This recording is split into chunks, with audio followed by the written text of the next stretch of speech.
পড়ুয়াদের দেওয়া সরকারি স্কুলের পোশাক মাটিতে। সারপ্রাইজ ভিজিটে ভিডিও এসে শোকজের মুখে স্কুলের প্রধান শিক্ষক। এইরকম অভিযান এর আগেও ছিল, কন্টিনিউয়াস থাকবে এবং আমি যতদিন রাজগঞ্জ ব্লকে থাকবো এটা থাকবে এবং রাজগঞ্জ ব্লকে নয়, আমার যেখানেই পোস্টিং সবখানেই এই কর্মসংস্কৃতি ফিরিয়ে আনবো এবং ডেভেলপমেন্টের জন্য যা কাজ করতে হয় এটা আমি করে দেবো।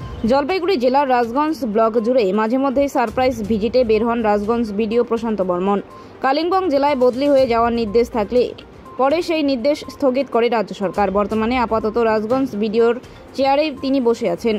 ইতিমধ্যেই শুরু করেছেন সারপ্রাইজ ভিজিট, যেখানে গ্রাম পঞ্চায়েত অফিস থেকে শুরু করে একাধিক স্কুলগুলি পরিদর্শনে যাচ্ছেন তিনি।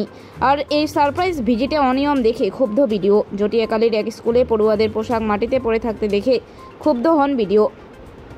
ব্লক প্রশাসনের পক্ষ থেকে সংশ্লিষ্ট স্কুলের প্রধান শিক্ষককে শোকজ করা হবে বলে তিনি জানান। অন্যদিকে সন্ন্যাসীকাটা হাই স্কুলে পরিদর্শনে গিয়ে সময়মতো শিক্ষকদের না আসাতেও তাদের বিরুদ্ধে ব্যবস্থা নেওয়া হবে। সাংবাদিকদের মুখোমুখি হয়ে তিনি জানান, তার সব কথা, তিনি যতদিন রাজগঞ্জ ব্লকে রয়েছেন ততদিন অনিয়ম চলবে না। সব মিলিয়ে ভিডিও সারপ্রাইজ ভিজিটে এখন শোরগোল রাজগঞ্জ ব্লক জুড়ে। আপনারা যে স্কুলের প্রসঙ্গটা বলছেন, এটা কখনোই আমি মনে করব শিক্ষকদের এটা কখনোই কাম্য নয়। কারণ আমরা শিক্ষকরা যারা রয়েছে তারা সকলেই শিক্ষক দিবসে গর্ব করে বলেন তারা সমাজ গড়ার কারিগর, কিন্তু আদৌ তারা সমাজ গড়ার কারিগর আছে এবং আমাদের মতো অ্যাডমিনিস্ট্রেটর যারা আছে এটা কঠোরভাবে তাদের কাছে পদক্ষেপ গ্রহণ করা উচিত এবং আমি অবশ্যই পদক্ষেপ গ্রহণ করব। এবং রাজগঞ্জ ব্লকে যত এসএসকে এমএসকে প্রাথমিক বিদ্যালয় আছে এবং হাই স্কুল আছে, আমি প্রত্যেকটা হাই স্কুলে যাব এবং কলেজ রয়েছে সেখানেও যাব। কারণ শিক্ষায় ব্লক ডেভেলপমেন্ট হলে ডেভেলপমেন্ট হবে এবং যথানুগত যে রিপোর্টগুলো আছে আমি সেটা ডিএম ম্যাডামকে সেন্ড করবো, আমাদের এসডিও স্যারকে পাঠাবো।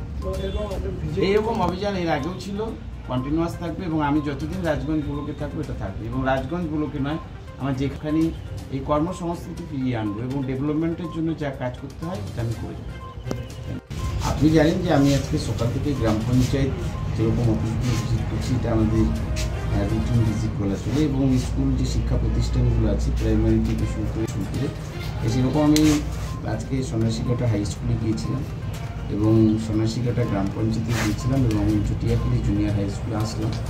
কারণ আসার একটাই লক্ষ্য যে আমাদের এখন স্কুল সরকারের তরফ থেকে যে ইউনিফর্মগুলো তৈরি করে দেওয়া হচ্ছে এবং মিড ডে মিল ঠিকঠাক আছে কিনা এবং স্কুলে পঠন পাঠন ঠিকঠাক চলছে কিনা সেটা দেখার জন্য আসা এবং স্কুলে কোনো রকম সমস্যা মিড ডে মিল চালানোর জন্য বা কোথাও শ্রেণীকক্ষের প্রয়োজন আছে এরকম পরিমাণে পরিদর্শন করে সেটাকে একদম ফিল্ড লেভেল থেকে তুলে নেওয়া এবং অ্যাকচুয়ালি হচ্ছে আমাদের যারা এই স্কুলগুলোকেই গরিব পরিবারের ছেলেমেয়েরা আসে এবং তাদের যেন পঠন পাঠনটা ঠিকঠাক থাকে, তারা যেন আগামী দিনে আমাদের মতো জায়গাগুলো যে ডব্লিউবিসিএস থেকে শুরু করে সেই জায়গায় পৌঁছতে পারে, এই জন্যই আমাদের এই ভিজিট এবং এই ভিজিট কন্টিনিউয়াস থাকবে।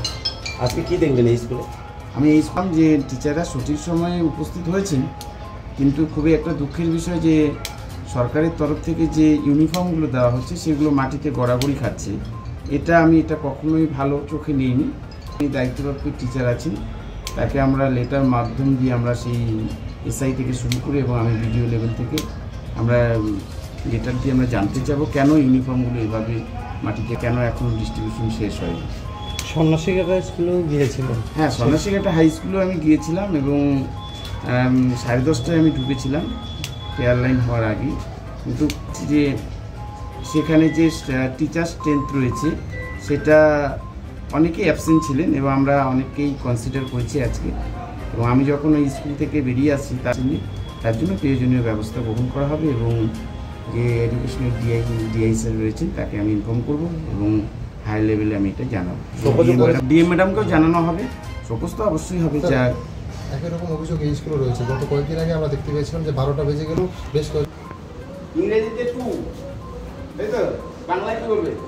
দ্বিতীয় শ্রেণী, তাই না? আমরা প্রথম শ্রেণী পাস করে দ্বিতীয় শ্রেণী।